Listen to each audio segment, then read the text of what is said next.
Hoy estudiaremos los principios de las Escrituras tanto del Antiguo Testamento y del Nuevo Testamento que forman la base de la mayordomía. Veremos cómo los componentes básicos de la mayordomía bíblica están incrustados en la vida de los fieles creyentes en las historias que están registradas en las Escrituras. La antorcha de la mayordomía ha pasado de generación en generación en generación. Ahora es nuestro turno de vivir como fieles mayordomos, pasando la antorcha a la generación que nos sigue. Y el primer trabajo de Adán y Eva implicaba mayordomía. Se les dio el jardín del Edén y toda la creación para cuidar, para disfrutar y para señorear. Aunque no poseían nada de eso, eran administradores de lo que el Señor les había confiado. Hoy veremos más de cerca la definición de mayordomo después de la caída, después que nuestros primeros padres fueron expulsados del Edén. Es decir, nosotros también somos mayordomos, pero en un mundo muy diferente al que Adán y Eva disfrutaron primeramente. Preguntamos, ¿qué es la mayordomía? Algunos personajes bíblicos revelan lo que es un mayordomo por su modo de vida, y otros pasajes lo definen con mayor claridad, y vamos a ver eso.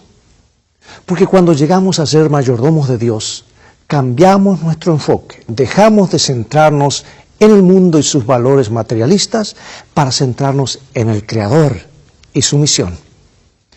Y al igual que con Adán y Eva, Dios nos confía responsabilidades de origen divino. Sin embargo, desde la caída del Edén, la tarea de la mayordomía ha cambiado porque junto con las responsabilidades de cuidar el mundo material, también se nos encomienda ser buenos mayordomos de las verdades espirituales.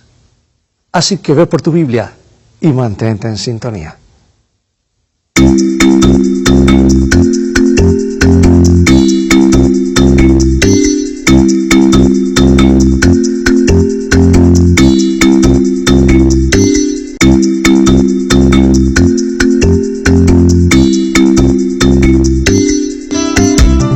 Lecciones de Vida, un estudio semanal de las lecciones de la Escuela Sabática.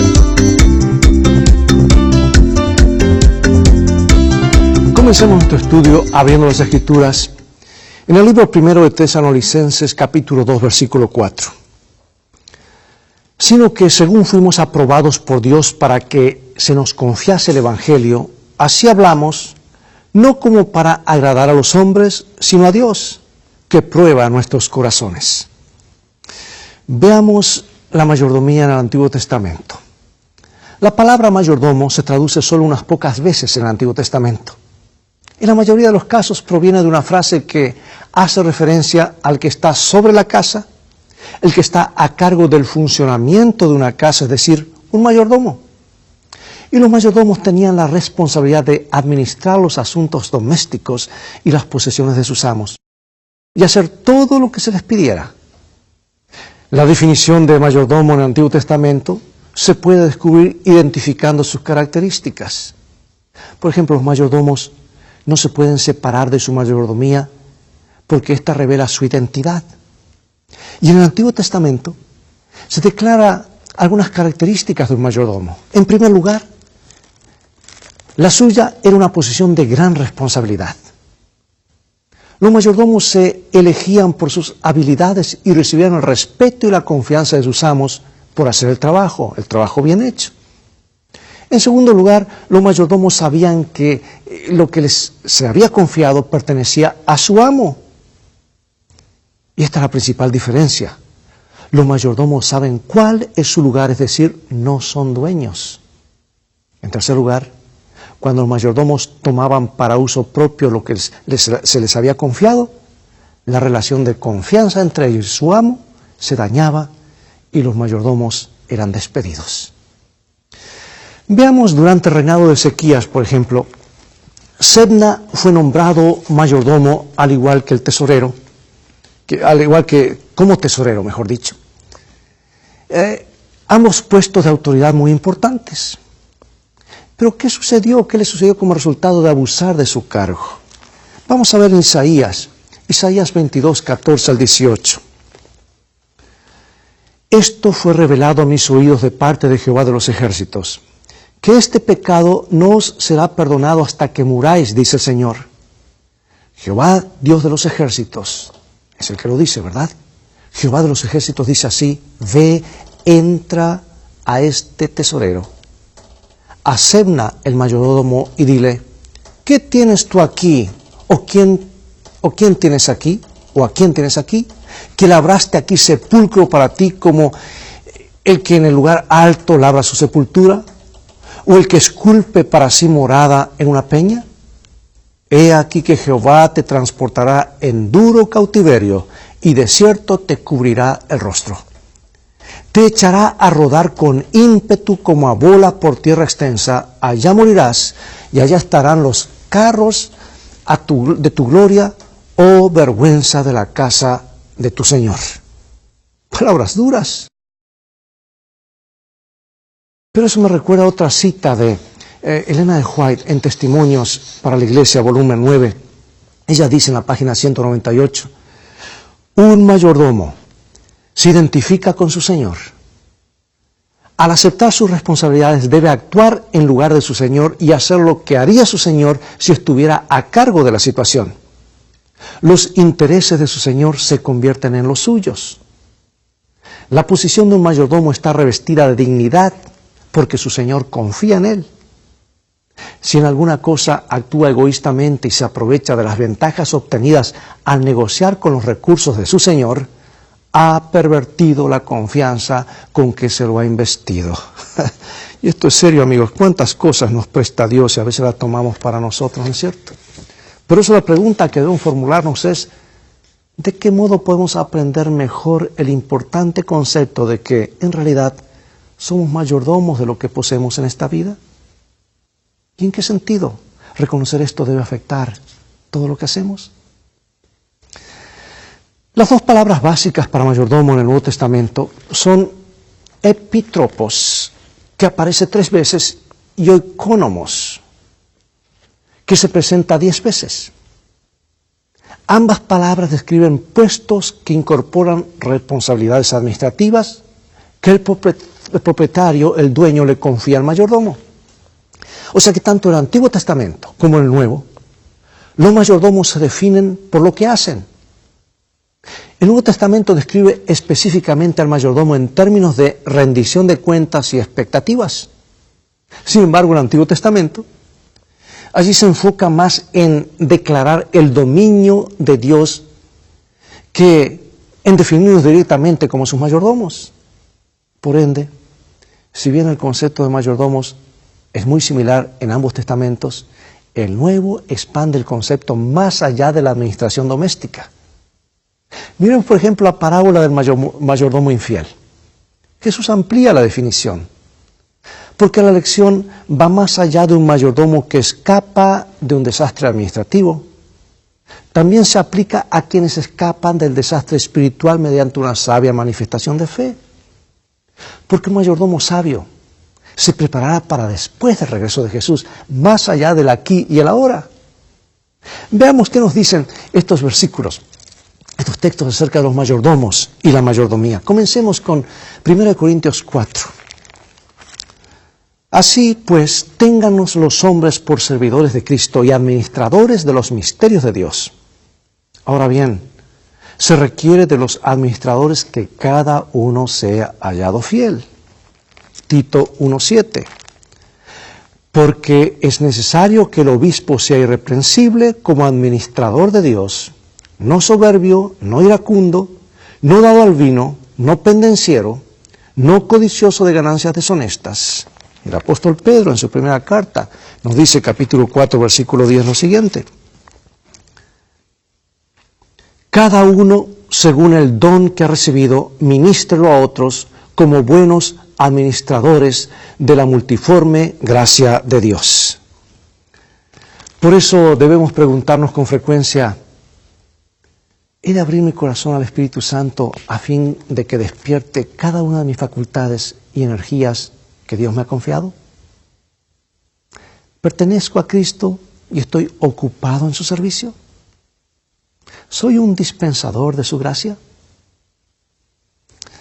Veamos ahora San Lucas 12, Los versículos 35 al 48, allí Jesús también utiliza el término mayordomo en forma metafórica.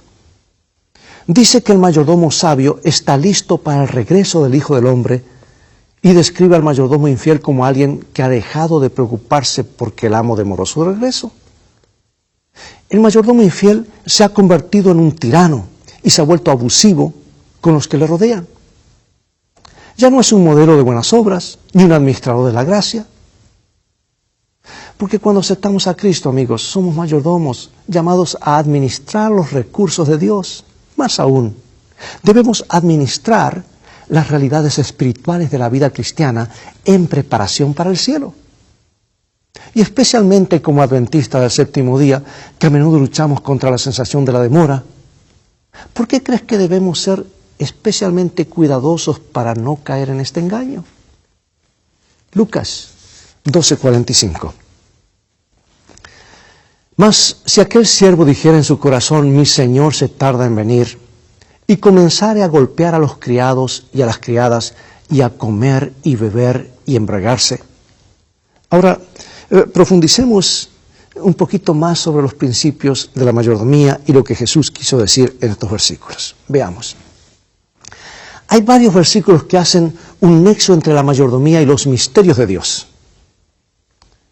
Escucha estos pasajes bíblicos. Porque el hecho de que sean un misterio, ¿qué nos dice sobre los límites de lo que podemos saber al respecto?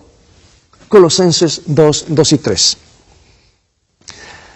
Para que sean consolados sus corazones unidos en amor hasta alcanzar todas las riquezas de pleno entendimiento, a fin de conocer el misterio de Dios el Padre y de Cristo, en quien están escondidos todos los tesoros de la sabiduría y del conocimiento. 1 Timoteo 3:16. E indiscutiblemente grande es el misterio de la piedad. Dios fue manifestado en carne, justificado en el Espíritu, visto por los ángeles, predicado a los gentiles, creído en el mundo, recibido arriba en gloria. Sofar, el Naamatita, le dice a Job, ¿puedes adentrarte en los misterios de Dios o alcanzar la perfección del Todopoderoso? ¿Sabes que la palabra misterio denota algo enigmático, algo oscuro, desconocido, inexplicable o tal vez incomprensible? Bueno, los misterios de Dios han sido registrados en las Escrituras. Aun cuando entenderlos completamente está más allá de nuestra comprensión, por eso son misterios. Es como si cada uno de nosotros fuese una persona miope que mira al cielo con la esperanza de ver hasta el menor detalle. No podemos ver esos misterios hasta que Dios nos lo revele. O como lo dice Deuteronomio capítulo 29, versículo 29, las cosas secretas pertenecen a nuestro Dios, mas las reveladas son para nosotros y para nuestros hijos para siempre, para que cumplamos todas las palabras de esta ley. O sea que somos mayordomos de cosas que no entendemos completamente. Nuestro conocimiento llega hasta lo que está explicado en las Escrituras y la revelación. Nuestra mayordomía suprema es vivir como servidores de Cristo y administradores de los misterios de Dios. Dios quiere que como mayordomos suyos perseveremos, enseñemos, protejamos y cuidemos la verdad divina que Él ha revelado. Y la manera en que lo hagamos, de esa manera será nuestra mayordomía primordial. Y significa que estaremos guardando el misterio de la fe con limpia conciencia. ¿Sabes que el mayor de todos los misterios es que podamos experimentar a Cristo? Como la Biblia dice, la esperanza de gloria. Porque el plan de salvación es sobrenatural e imposible de entender en su totalidad. Fíjate, el hecho de que el Creador de todo lo que existe descendiera a esta tierra y se manifestara en la carne, solamente para ofrecerse como sacrificio por los pecados de la humanidad, amigo, eso implica misterios que probablemente nunca serán comprendidos en su plenitud por ninguna criatura. Incluso los ángeles estudian para entender el misterio de por qué Jesús vino a esta tierra. Sin embargo, lo que ellos sí saben hace que todos alabemos al Señor por su gloria y bondad. Lo maravilloso es que tú y yo, como mayordomos, somos depositarios de esos misterios. ¡Qué privilegio! ¡Qué responsabilidad!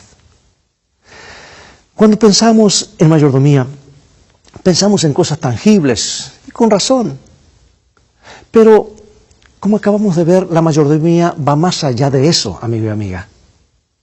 Al igual que las posesiones tangibles, los dones intangibles también provienen de Dios. Estos bienes intangibles son posesiones espirituales que Dios nos da para que en Cristo podamos desarrollar caracteres cristianos y llegar a ser un pueblo que esté en Él. Por lo tanto, debemos administrar los dones intangibles con más cuidado que los tangibles, porque son infinitamente más valiosos. La dádiva de Dios es vida eterna en Cristo Jesús, Señor nuestro.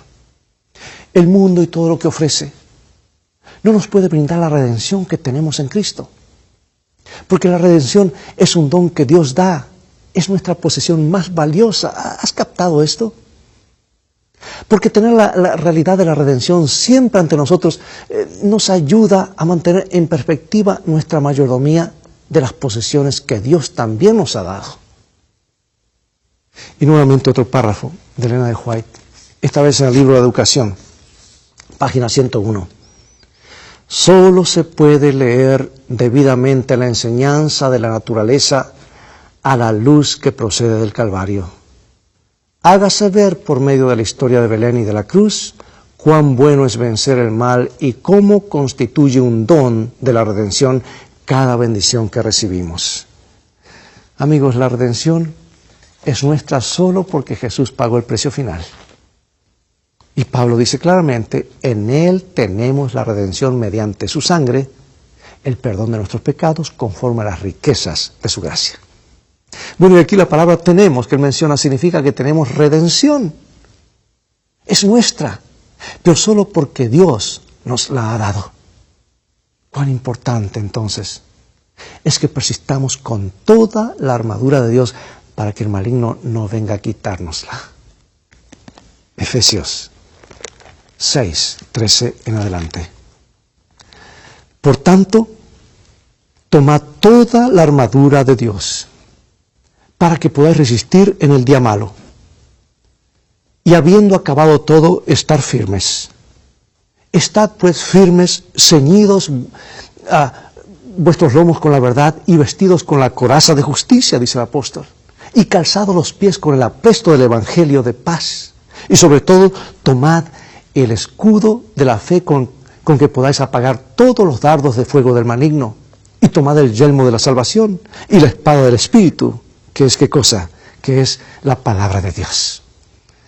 La única manera en que puede hacerse esto es si se lo permitimos. Y eso sucederá solo cuando obedezcamos lo que Dios nos ha revelado en su palabra.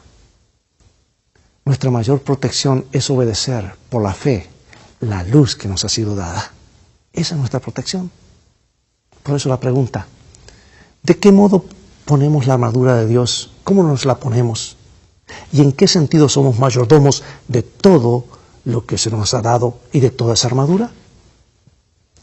Pero veamos también que mayordomía implica responsabilidad, pues los mayordomos sabios se definen por su disposición a aceptar y ejecutar el principio moral de la responsabilidad personal. La aceptación de la responsabilidad personal está compuesta por las decisiones que tomamos y por lo que hacemos, y reconoce la relación entre causa y efecto. La disposición a aceptar la responsabilidad personal es un rasgo clave que no se puede ignorar cuando definimos lo que es un mayordomo, porque los mayordomos deben mostrar resolución al elegir de corazón lo que más le conviene al propietario y no lo que le parece a la persona. Por lo tanto, esa disposición es una decisión que define la relación que se espera que un administrador tenga con Dios. Leo lo siguiente de Elena de White en Testimonios para la Iglesia, volumen 7, página 168. Dios desea colocar al hombre en una relación directa con Él. Él conoce el principio de la responsabilidad personal en todos sus tratos con los seres humanos. Intenta promover un sentido de dependencia personal y mostrar la necesidad de una dirección personal. Sus dones son confiados a los hombres en forma individual. Cada persona ha sido hecha un mayordomo de responsabilidades sagradas y cada una debe cumplir su tarea de acuerdo con las indicaciones del dador y cada una debe rendir cuentas a Dios del desempeño de su mayordomía. O sea que cuando nos convertimos en mayordomos, no transferimos nuestra responsabilidad a otra persona o a una organización. Nuestra responsabilidad personal es para con Dios en primer lugar y se refleja en todas nuestras interacciones con los que nos rodean. Aceptaremos la tarea encomendada, lo que se nos ha dado, para hacer lo mejor de nuestra parte, porque el éxito a la vista de Dios dependerá más de nuestra fe y de nuestra pureza que de la inteligencia y del talento. 2 Corintios 5:10. Porque es necesario que todos nosotros comparezcamos ante el tribunal de Cristo para que cada uno reciba según lo que haya hecho mientras estaba en el cuerpo, sea bueno o sea malo. Por eso pregunto, ¿de qué manera se entienden estas palabras en el contexto de lo que significa ser un sabio mayordomo? Los teólogos y filósofos han debatido durante siglos la difícil cuestión del libre albedrío o la libre elección. Pero la Biblia es clara, nosotros como seres humanos tenemos libre albedrío y libertad de elección. Somos salvos por la gracia a través de la fe, pero escucha bien, somos juzgados por nuestras obras. La idea de ser juzgado por nuestros hechos no tendría sentido de otro modo. Por lo tanto, ciertamente tenemos la responsabilidad personal por la gracia de Dios de decidir realizar elecciones correctas en todo lo que hacemos, lo que incluye ser mayordomos fieles a todos los bienes de nuestro Maestro. Y ahora, amigo y amiga, a manera de conclusión, resumamos el estudio de hoy y luego hallamos algunas preguntas de reflexión. La palabra traducida como mayordomo en algunos versículos del Antiguo Testamento no viene de una sola palabra, sino de una frase. Asher al-Bahit, el que está sobre una casa. Por ejemplo, Génesis 40:19 se puede traducir: y se acercaron al mayordomo de la casa de José y le hablaron a la entrada de la casa. Si se considera que la familia que reside en la casa es parte de la casa misma, entonces, ¿qué es más valioso para una persona que su propia casa? Por lo tanto, un mayordomo es alguien a quien se le confía algo muy valioso que sin embargo no le pertenece. Y en muchos aspectos, eso hace que la responsabilidad sea aún mayor de lo que sería si el mayordomo estuviera a cargo de sus propias posesiones. ¿Sabes que esta misma idea se prolonga también en el Nuevo Testamento? Yo quiero leer un tratado de teología de la Iglesia Adventista del Séptimo Día, la página 733, que dice: el Nuevo Testamento toma ideas del Antiguo Testamento y une con ideas, conceptos y palabras del siglo I, enriqueciendo y ampliando de esa manera la enseñanza bíblica sobre mayordomía. Las palabras griegas más comunes usadas en relación con mayordomía derivan de oikos y oiko y oikia, casa, significa casa. O sea que es uno que guarda la casa, el mayordomo o administrador. Oikonomía es el nombre abstracto de administración de la casa y su significado es con frecuencia mucho más amplio.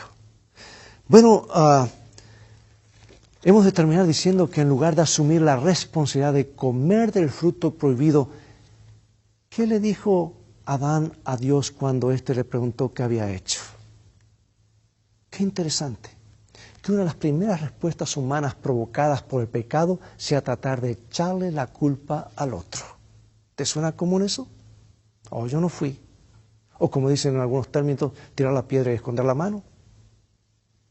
¿Qué revela esa respuesta de tu disposición a aceptar la responsabilidad personal por tus actos? ¿Qué deberá decirnos esto sobre nuestra disposición también? ¿De qué forma podemos aprender a evitar la tendencia común de culpar a los demás por nuestros errores? Yo creo que deberíamos insistir más en la idea de ser mayordomos de cosas que no son tangibles, sino espirituales. ¿De qué modo administramos estas cosas o los misterios de Dios? Piensa, por ejemplo, en los mensajes de los 3 ángeles de Apocalipsis 14, 6 al 12.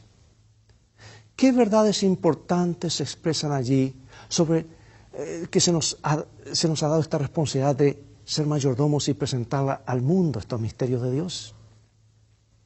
¿Por qué es tan importante para nosotros aprender a confiar y creer en las cosas espirituales que no entendemos completamente?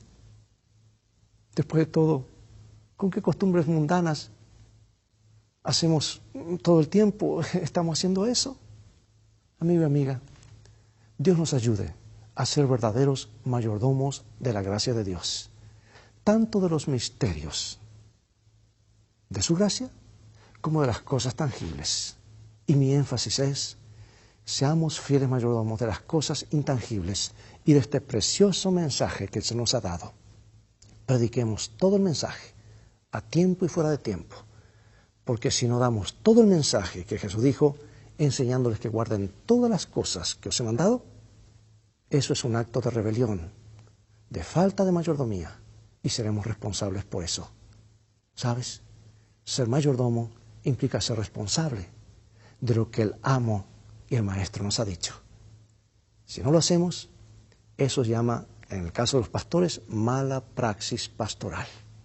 Dios nos ayude. Acompáñame en oración. Gracias, Padre, por considerarnos mayordomos de tus misterios, de tu gracia, no solamente de las cosas tangibles de esta tierra.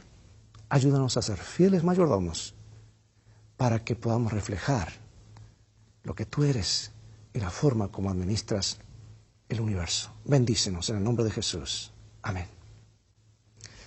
Amigos, es todo el tiempo que tenemos por hoy. Ha llegado el momento de despedirnos. Y quisiéramos, el deseo de nuestro corazón es que estos mensajes nos ayuden, tanto a mí como a ti, que nos miras, a acercarnos más a Dios y ser fieles a Dios. Dios te bendiga. Y recuerda, tú vales mucho para Jesús. Él te ama más de lo que puedes imaginar. Dios te bendiga.